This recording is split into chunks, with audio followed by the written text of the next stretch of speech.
దేవునికి స్తోత్రం. దేవుని నామానికి మహిమ కలుగును గాక. మరొక పర్యాయము చేరువచ్చిన మీ అందరికీ పేరు పేరున ప్రత్యేక శుభాలు. అదే రీతిగా ఇప్పటి వరకు కీర్తనలు పాడిన వారు, ఆరాధించిన వారు, వాక్యాన్ని చదివించిన వారు ప్రతి ఒక్కరికి పేరు పేరున ప్రత్యేక శుభాలు తెలియపరుస్తూ ఈ ఆదివారపు ఆరాధనలో ఈ చదవబడినటువంటి వాక్యాన్ని మనం పరిశీలనగా తెలుసుకునేటువంటి ప్రయత్నం చేద్దాం.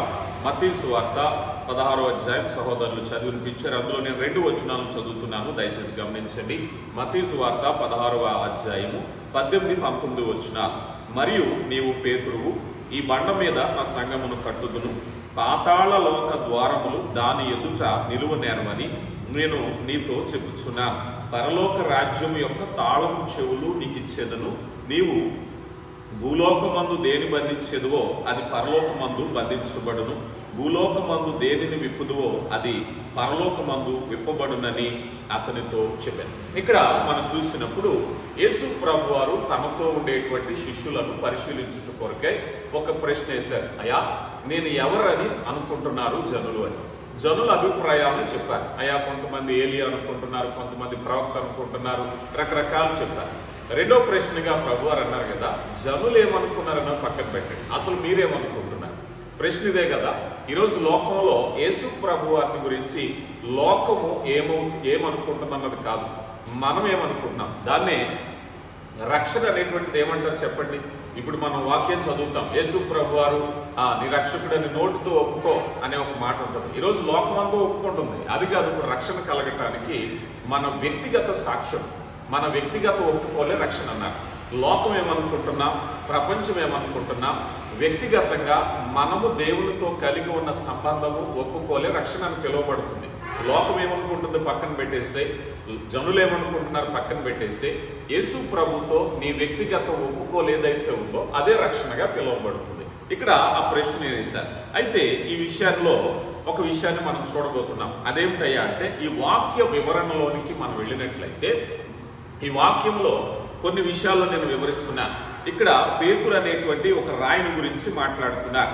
అదేమంటున్నారయ్యా అన్నట్లయితే, పేతురు ఈ బండ మీద అనే మాట ఉపయోగిస్తున్నారు. ఈ బండ పెట్రో అనేటువంటి గ్రీకు పదానికి రాయి, బండ అనే అర్థం. పేతురు అనేటువంటి మనం గలతీ పత్రికలో కేఫా అనే పదాన్ని ఉపయోగిస్తాం. దీనికి 3 రకాల పదార్థాలు పేర్లు ఉపయోగించబడతాయి. పేతురని, కేఫా అని, అలాగే రాయి అనేటువంటి మాట కూడా తెలియపరచబడుతుంది. ఇక్కడ పెట్రో అనేటువంటి ఈ గ్రీకు పదానికి అర్థం ఏమిటంటే, ఒక పెద్ద రాతిశిల నుంచి విడివడినటువంటి ఒక రాతిశిల, అంటే ఆ నైజాన్ని ప్రత్యక్షపరిచేది. ఇప్పుడు పేతురు ఎవరై ఉన్నారంటే, పరలోక దేవుని సత్యాన్ని తెలియపరిచేటటువంటి ఒక వ్యక్తిగా ఉన్నారు. అక్కడ చాలా మంది ఉన్నారు, వారి వారి యొక్క అభిప్రాయాలు చెప్పారు. పేతురుని అడిగినప్పుడు ఆయన ఏమంటున్నారంటే, నువ్వు జీవము గల దేవుని కుమారుడని నేను అంగీకరిస్తున్నాను. అంటే సత్యాన్ని ప్రత్యక్షపరిచాం. దేవునిలో ఉండే సత్యం ఏదైతే ఉందో అది ప్రత్యక్షపరిచిన వ్యక్తివి. నీ సాక్ష్యము, నీ ఒప్పుకోలు దేవుని సత్యాన్ని బయలుపరిచింది అనేది మొదటిగా చూస్తున్నాం. రెండవది ఇక్కడ చూసినట్లయితే పాతాళ లోక ద్వారములు అన్నారు. గేట్స్ ఆఫ్ ఇక్కడ మనం చూసినప్పుడు ఈ పాతాళ లోక ద్వారాలు అనేటువంటి పదాన్ని ఏ విధంగా చెప్పారయ్యా అన్నట్లయితే, అపవాది శక్తులు. ఎఫెసీ పత్రికలో అంటారు కదా, మనం పోరాడునది ఎవరితో అన్నట్లయితే, మనం చూసినప్పుడు ప్రధానులతో, లోకనాథులతో, ఆ దేవునికి వ్యతిరేకమైనటువంటి శక్తులు అన్నారు. ఇక మూడవది మనం చూసినట్లయితే పరలోక రాజ్యపు తాళపు చెవులు అన్నారు. ఈ పరలోక రాజ్యపు తాళపు చెవులు దేవుని శక్తి. కొన్ని సందర్భాలలో దీని వాక్యంగా పోల్చాం. అంటే ఇక్కడ 3 విషయాలు. ఒకటి ఆ బండ ఏమై ఉన్నదో అనేటువంటి బండను గురించి మనం చూసాం. రెండవది ఏమిటయ్యా అన్నట్లయితే అపవాది శక్తుల గురించి మనం చూసాం. మూడవది ఏమిటయ్యా అన్నట్లయితే దేవుని యొక్క శక్తి. ఈ 3 విభజించినప్పుడు ఈ మూడిట్లో మనము దేవుని రాజ్యములో ప్రవేశించటం కానీ, దేవుని విశ్రాంతిలో ప్రవేశించటం కానీ, దేవుని చిత్తంలో ప్రవేశించటానికి ఏం అవసరమై ఉన్నాయి. ఈరోజు మనందరం కూడా ఒకప్పుడు లోక సంబంధులుగా ఉన్నాం, ఇప్పుడు ఆత్మీయులుగా ఉన్నాం, దైవ సంబంధులుగా ఉన్నాం. ఒక స్థితి నుంచి మరొక స్థితికి మార్చబడటానికి జరిగే కార్యక్రమాన్ని గురించి ఇక్కడ మనం చూస్తున్నాం. ఒక స్థితి నుంచి ఒక స్థితికి, అంటే ఇక్కడ చెప్పబడిన విధంగా పాతాళ లోక ద్వారములు అన్నారు. పాతాళ లోక ద్వారము నుంచి ఒక వ్యక్తి విడిపింపబడి దేవుని రాజ్యంలో ప్రవేశించాలి అంటే ఏం జరగాలి కదా? సాధారణంగా మనం ఒక వ్యక్తి పాపంలో ఉన్న వ్యక్తి, వ్యసనంలో ఉన్న వ్యక్తి, దేవుని ఎరగనటువంటి వ్యక్తి తన స్థితిని మార్చుకుని ఆత్మానుసారుడిగా దేవునిలోనికి ప్రవేశించాలంటే ఏం జరగాలన్నది ఆపాదించుకున్నట్లయితే ఈ వాక్యంలో కొన్ని విషయాలు మనం చూస్తున్నాం. అదేమిటయ్యా అంటే, ఫస్ట్ థింగ్ ఏమిటంటే మన యొక్క పరిస్థితి, మన టెరిటరీ, మన యొక్క పరిధి అనేటువంటిది ఐడెంటిఫై చేయాలి. మనం ఎక్కడున్నాం ఇప్పుడు. మనం తెలియవలసింది ఏమిటంటే, నేను ఎక్కడున్నాను అని తెలియపరిస్తే మరొక స్థితిలో మార్చబడటానికి అవకాశం ఉంటుంది. సాధారణంగా రక్షణకి ఏం కావాలి అని అంటే, ఒక జనరల్ క్వశ్చన్ ఏమిటంటే, ఒక వ్యక్తి రక్షణ పొందటానికి ఏం తెలియాలి అంటే తన స్థితి తనకు తెలియాలి. ఫస్ట్ నేను రక్షణ లేని స్థితిలో ఉన్నాను, నేను నశించిపోయే స్థితిలో ఉన్నాను, నేను దేవుని ఉగ్రత కింద బ్రతుకుతున్నాను, నేను పాపములో బ్రతుకుతున్నాను, నేను నిత్య నరకానికి వెళ్లే స్థితిలో ఉన్నాను అని గుర్తించినప్పుడు ఆ వ్యక్తి రక్షణ కొరకై ఆలోచన చేస్తాడు. అందుకని ఫస్ట్ ఎవరైనా సరే రక్షణ పొందాలి అంటే నీకేం కావాలి అంటే నువ్వు నశించిపోతున్నావని నీకు తెలియాలి. ఉదాహరణకి ఒక కట్టడంలోనో ఒక ఇంట్లో ఒక వ్యక్తి ఉన్నాడు, చుట్టూ మంటలు తగులుతున్నాయి. ఇప్పుడు అతను రక్షించమని అరవాలన్నా కానీ, అక్కడి నుంచి పారిపోవాలన్నా కానీ అతనికి ఏ సమాచారం తెలియాలి? తాను ఉన్నటువంటి ఆ బిల్డింగ్ కాలిపోతుందని తనకు తెలిస్తే అప్పుడు రక్షణ గురించి చూస్తాడు. అయ్యయ్యో, నేనున్న బిల్డింగ్ కాలిపోతుంది, నేను నశించిపోతున్నాను, లేకపోతే నేను ప్రయాణించేటటువంటి పడవ మునిగిపోతుంది అనుకున్నప్పుడు అతడు భయపడి రక్షించమని అడుగుతాడు. అవును కదా? కానీ ఈరోజు చాలా మంది గుర్తించట్లేదు. భౌతికంగా చాలా మంది, అయ్యా నేను ఫైనాన్షియల్గా చాలా మంచి స్థితిలో ఉన్నాను, లేకపోతే నా ఉద్యోగ విషయంలో, మరొక విషయంలో ఇక నాకు దేవుని అవసరం ఏముంది అని అనుకుంటున్నాడు. దేవుని అవసరత తెలియాలి అంటే నీ ఆత్మీయ జీవితం తెలియాలి, మరణం తర్వాత జీవితం తెలియాలి, నీ గమ్యం నీకు తెలియాలి, మరణం తర్వాత నీ ఆత్మ గురించి నీకు తెలియాలి. ఈ విషయాలు తెలిసినప్పుడే మనిషి రక్షణ కొరకు కనిపెట్టుకుంటాడు.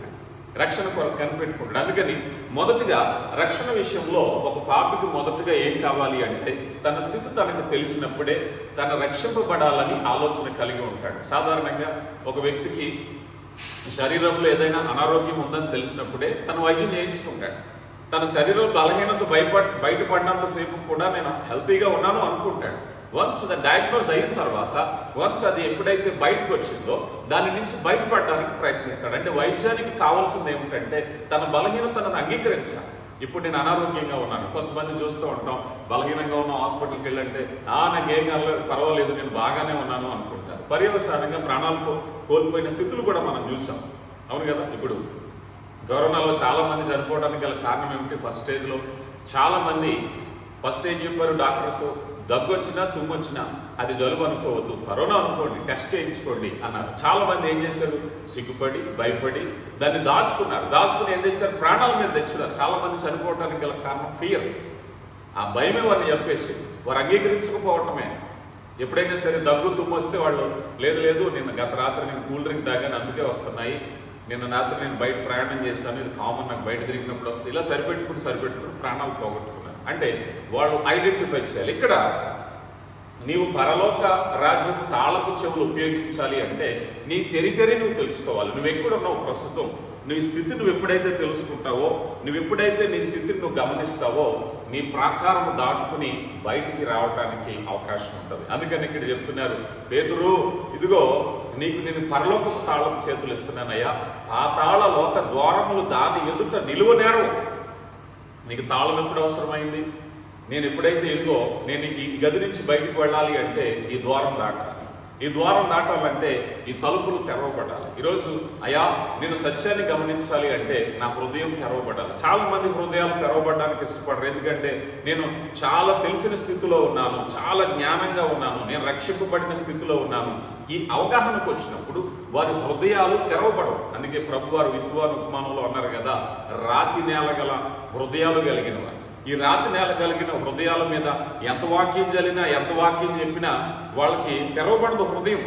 దాని మరో చోట వాత వేయబడిన మనస్సాక్షి అన్న. ఈ వాత వేయబడిన మనస్సాక్షి స్వీకరించడానికి, తెలుసుకోవటానికి, నేర్చుకోవటానికి ఇష్టపడుతుంది. ఎప్పుడైతే చూడండి చాలా మంది టీచింగ్లో మనం ఉపయోగిస్తారు. ఎప్పుడైనా సరే టీచింగ్లో తెలుసుకోవాలనుకున్నటువంటి విద్యార్థి ఈ విషయం సబ్జెక్ట్ నాకు తెలియదనే ఉద్దేశంతో ఉంటే చాలా నేర్చుకోగలుగుతాడు. ఒక్కసారి కనుక ప్రారంభంలో ఇది నాకు తెలిసిన విషయం లేదా తెలిసిన పాఠం అనే ఆలోచన వచ్చిందా, ఇంకా డోర్స్ క్లోజ్ అయిపోయినాయి. ఇంకెంత చెప్పినా అర్థం కాదు. ఇక వన్స్ ఒక ఐడియాకి వచ్చేసాడు, నాకు ఈ విషయం తెలిసిందేలే, నేను విన్నదిలే, ఇంతకు ముందు తెలుసుకున్నదిలే అనే భావం వస్తే చాలా విషయాలు కోల్పోతాడు. అందుకని మొదటగా మన టెరిటరీ, మన పరిధి ఎక్కడుందో మనం తెలుసుకోవాలి. ఈరోజు మన పరిధి మనం చూస్తే చాలా మంది మునిగిపోయే నావలో ఉన్నారు, కాలిపోయే గృహంలో ఉన్నారు, నశించిపోయే స్థితిలో ఉన్నారు. అప్పుడు తెలుసుకుంటారు, అయ్యో నేను ఈ స్థితిలో ఉన్నానా అనేటువంటిది. అపోస్తుడైనటువంటి పౌలు గారు దమస్కు మార్గానికి వెళ్ళే కంటే ముందు తను చాలా కాన్ఫిడెంట్గా ఉన్నాడు. తను చాలా నేను చేస్తున్నటువంటిది నిజం అనుకున్నాడు, నేను చేస్తున్నది దేవుని సేవ అనుకున్నాడు. వన్స్ ఎప్పుడైతే ఆ ప్రత్యక్షత చూశాడో కుమిలిపోవడం ప్రారంభించాడు. అయ్యో నేను ఎంత దౌర్భాగ్యుడునా. అందుకే అంట తిమోతి పత్రికలో, మునుపు నేను దోషకుడును, హింసకుడును, హానికరుడను. ఎప్పుడు తెలిసింది? ఎప్పుడైతే తన టెరిటరీ ఏంటో అర్థమయ్యిందో అప్పుడు తెలుసుకున్నాడు. నేను సేఫ్ జోన్లో ఉన్నాను అనుకున్నాను, కానీ నేను సేఫ్ జోన్లో లేను. ఎక్కడున్నాను? దేవుని సంఘాన్ని నష్టపరిచే స్థితిలో ఉన్నాను. అందుకే నేను మునుపు హింసకుడును, దోషకుడను, హానికరుడను తనకి తాను చెప్పుకుంటున్నాడు. ఏ విధంగా? అలాగా ఎప్పుడైతే మన పరిధిని మనం తెలుసుకున్నామో ఆ పరిధి నుంచి మనం బయటపడడానికి అవకాశం ఉంటుంది. ఆదికాండము 13వ అధ్యాయము, ఆదికాండము 13వ అధ్యాయము 14వ వచనంలో అబ్రహాము గారితో దేవుడు మాట్లాడుతున్నారు. 13వ అధ్యాయము 14వ వచనంలో, లోతు అబ్రహామును విడిచిపోయిన తరువాత యెహోవా, ఇదిగో నీ కనులెత్తి నీ ఉన్న చోట నుండి ఉత్తరపు తట్టు, దక్షిణ తట్టు, తూర్పు తట్టు, పడమర తట్టు చూడుము. ఎందుకనగా నీవు చూచుచున్న ఈ దేశమంతటిని నీకును నీ సంతానమునకు సదాకాలము ఇచ్చేదను. అబ్రహాము గారితో దేవుడు చెప్తున్నారు, అబ్బాయ్ నీవు ఉత్తర తట్టు చూడు, దక్షిణ తట్టు చూడు, తూర్పు తట్టు చూడు, పడమర తట్టు చూడు. నువ్వు ఎక్కడ నిలుచున్నావో నీ 4 దిక్కులు చూసుకో. కొన్నిసార్లు మనం గమనించుకో, మనం ఎక్కడున్నామో మనకు తెలియదు, మన ఆర్థిక స్థితిగతులు ఏమిటో మనకు తెలియదు, మన లక్ష్యం ఏమిటో మనకు తెలియదు, మన ఉద్దేశాలు ఏమిటో మనకు తెలియదు. అలా చుట్టూ చూడకపోవటం వల్ల, 4 దిక్కులు నువ్వు చూడకపోవటం వల్ల, ప్రియులారా గమనించండి, నీ స్థితి మొదటిగా నువ్వు గమనించుకోవాలి. ఒకసారి మన స్థితి మనకు అర్థం కాలేదా? మనకు అర్థం కావటానికి పరిశుద్ధాత్ముడు ఉన్నాడు. అందుకే యాకోబు గారు అన్నారు కదా, అద్దములో తన సహజ ముఖమును చూసుకోవాలంట.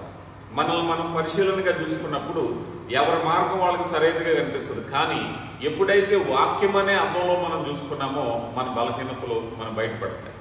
సాధారణంగా మన బలహీనత ఏంటో చెప్పాలంటే వైద్యుడు చెప్పాలి, మనం కాదు. మనం సర్టిఫై చేసుకోమన్నారు అనుకోండి, మనం ఏమంటాం?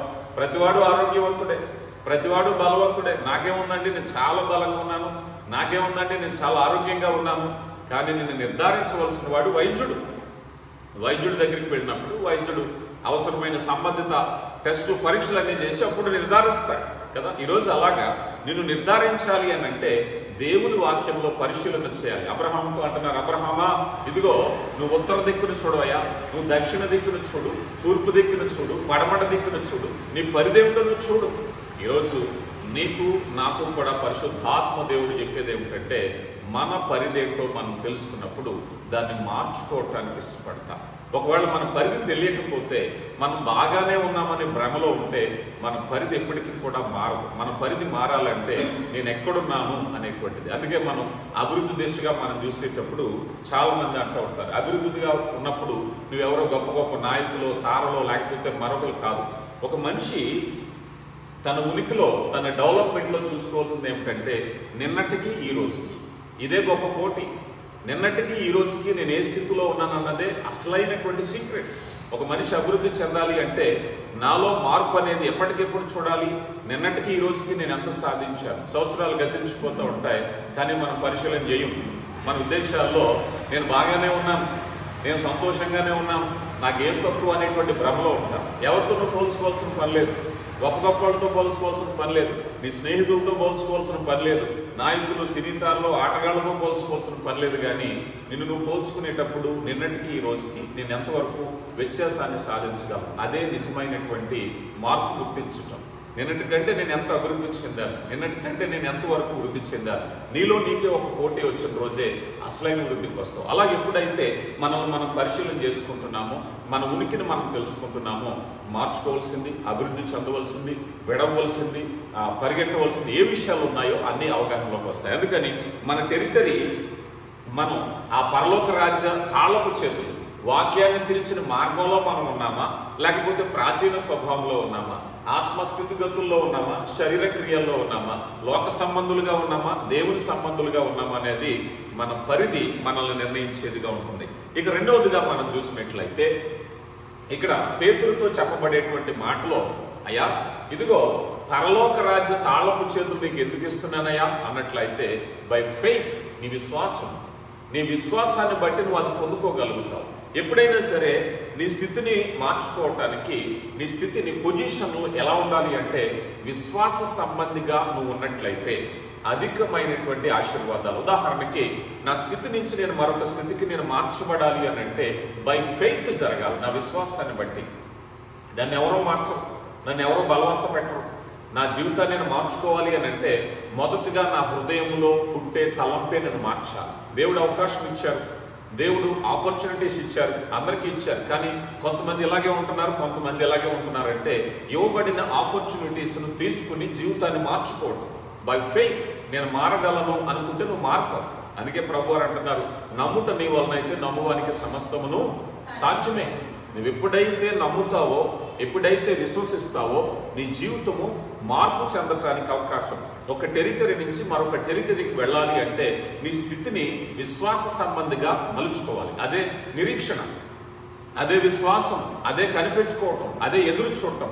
నేను మారాలి అనేటువంటి ఒక స్థితి ఎప్పుడైతే వచ్చిందో ఆ మార్పులోనికి వెళ్ళేసరికి నీలో జరగవలసిన మార్పు. అందుకే అన్నారు, కొన్ని విషయాలను నేను విడిచిపెట్టాలి, నేను నూతనమైనటువంటి స్థితికి నేను వెళ్ళాలి అని అంటే ఇప్పుడు నా జీవితం మారాలి.